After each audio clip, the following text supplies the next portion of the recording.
Salut les gourmets, bienvenue sur Santé et Gourmandise, bienvenue dans cette nouvelle vidéo.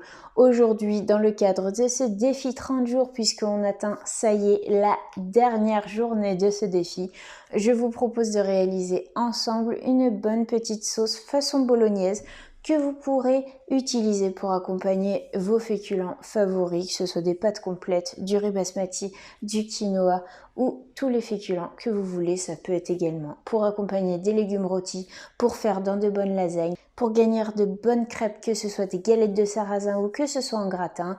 Faites-vous plaisir avec cette recette, elle est déclinable à volonté et surtout très simple à réaliser. Donc cette recette, elle est réalisée dans le cadre du défi 30 jours, 30 jours, 30 recettes, une recette par jour, pour vous accompagner dans le cadre d'une alimentation végétale et IGBA et vous donner plein d'idées, plein d'idées gourmandes que vous pourrez réaliser en toute simplicité à la maison. On utilise 5 à 6 ingrédients maximum, pas plus, des ingrédients que vous pouvez trouver partout pour vous régaler en toute simplicité, sans chichi, sans complexe et avec beaucoup de gourmandise. Alors si ce n'est pas déjà fait, je vous invite à vous abonner à la chaîne pour ne rien louper de ces petites recettes et activer la petite cloche de notification, comme ça vous serez alerté de toutes les nouvelles vidéos.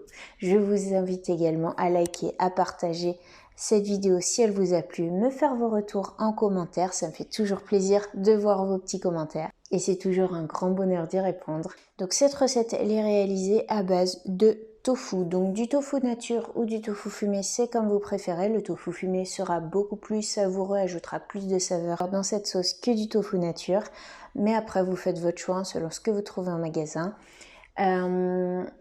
Pourquoi du tofu? On peut utiliser aussi des lentilles, ça fonctionnera très très bien, par contre il faudra ajouter de l'eau bien évidemment.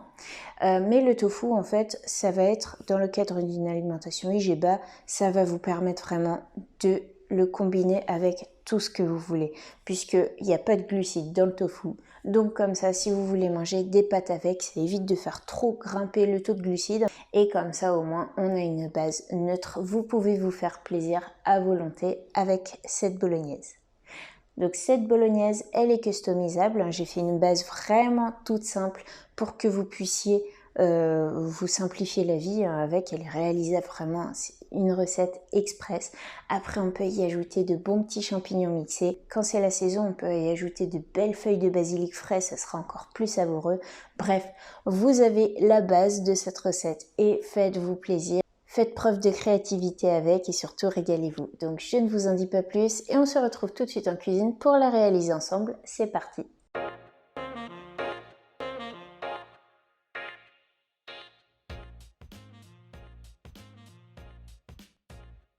Pour cette recette, il vous faudra 500 g de concassé de tomates, 200 g de tofu fumé ou nature au choix, une grosse échalote, une cuillère à soupe de sauce soja, 1 à 2 cuillères à café d'origan séché ou de basilic frais,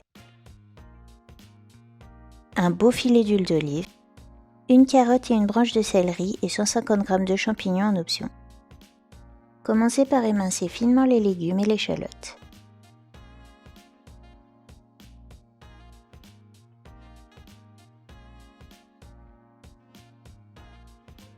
Dans un robot à la main S, versez ensuite le céleri et l'échalote, puis mixez finement. Ajoutez-y ensuite le tofu émietté et les carottes si souhaité, puis mixez à nouveau pour obtenir de beaux morceaux homogènes.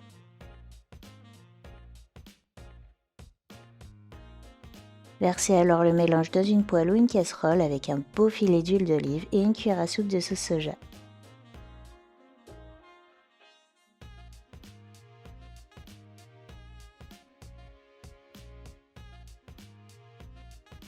Saisissez à feu moyen jusqu'à ce que les légumes s'attendrissent et commencent à dorer. Ajoutez-y alors l'origan et le concassé de tomate, puis remuez bien. Laissez à nouveau mijoter à feu doux pendant environ 20 minutes. Vous pouvez y ajouter un petit peu d'eau ou un peu de vin rouge pour allonger la sauce si nécessaire. Une fois la sauce réduite, goûtez, puis ajustez en sel et en poivre si besoin et surtout régalez-vous. Elle sera parfaite pour de bonnes lasagnes. Bon appétit!